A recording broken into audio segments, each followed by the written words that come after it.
else. Researchers at Fred Hutchinson Cancer Research Center followed 1,800 Puget Sound women under the age of 45 and found women who had abortions are 50% more likely to have breast cancer. Results are even more striking related to age. For women who had abortions when they were over 30, the risk more than doubled. And women who had abortions when they were under 18 had the greatest risk of all. Interestingly, miscarriages don't seem to affect the breast cancer risk at all. Of course, everyone wants to know why, and researchers can't tell us that yet. But here's their educated guess. Breast cells start changing during pregnancy. Abortion may interrupt those cells at a stage that's more likely to turn cancerous later in life. Miscarriages, on the other hand, tend to happen earlier in pregnancy, when changes in the breast might not have started yet. Whatever the reason, the study is sure to fuel the abortion battle. Anti-abortion groups may see it as evidence that abortion is a health hazard. Abortion rights groups worry that women may avoid abortions out of fear. First of all, I can't do anything about it because my abortion is in the past. This woman worries she'll be stigmatized for having had an abortion. When I made the decision to have an abortion, without doubt, that was absolutely the best decision I could have made at that point in my life. Right. And I don't regret it.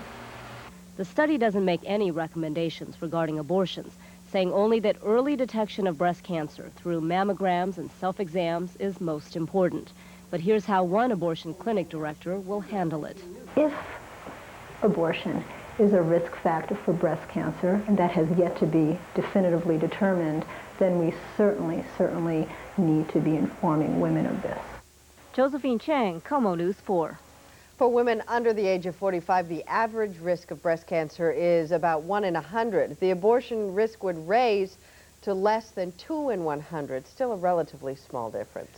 An update this morning in a case we've been following. Pierce County officials now say they will charge a 17-year-old as an adult in a shooting described as a hate crime. The 17-year-old is a self-described skinhead. He's accused of firing at a group of 3 African Americans and 2 white teenagers at this convenience store in Parkland on Monday night. None of those people were hit, but this boy, 11-year-old Michael West, was. A stray bullet wounded him in the arm. Juvenile court officials want the teenage suspect charged as an adult. Those charges are expected to be filed later today.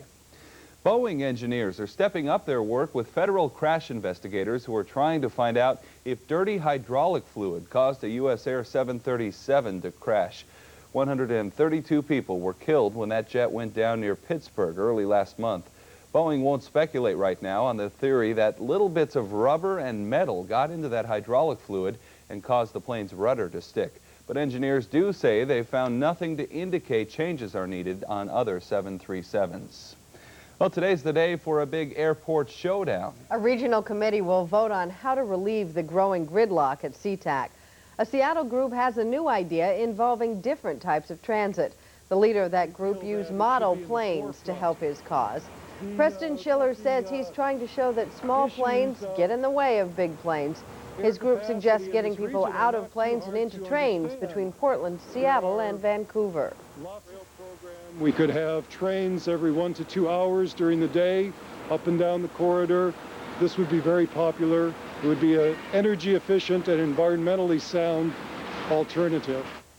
Schiller says it's also a way to avoid costly legal fights over a new airport or a new runway. The next step in that controversy comes today when a regional council meets to vote on searching for a new airport site or adding a 3rd runway at SeaTac. Well, Lotto Mania is about to soar to new heights. There was no winner from last night's $18 million drawing. A record jackpot is up for grabs on Saturday. The $18 million jackpot was the 2nd largest jackpot in our state's lotto history. At one point, people were snapping up tickets at the rate of 300,000 every hour. In case you bought a ticket, here are the winning numbers. Maybe you won something.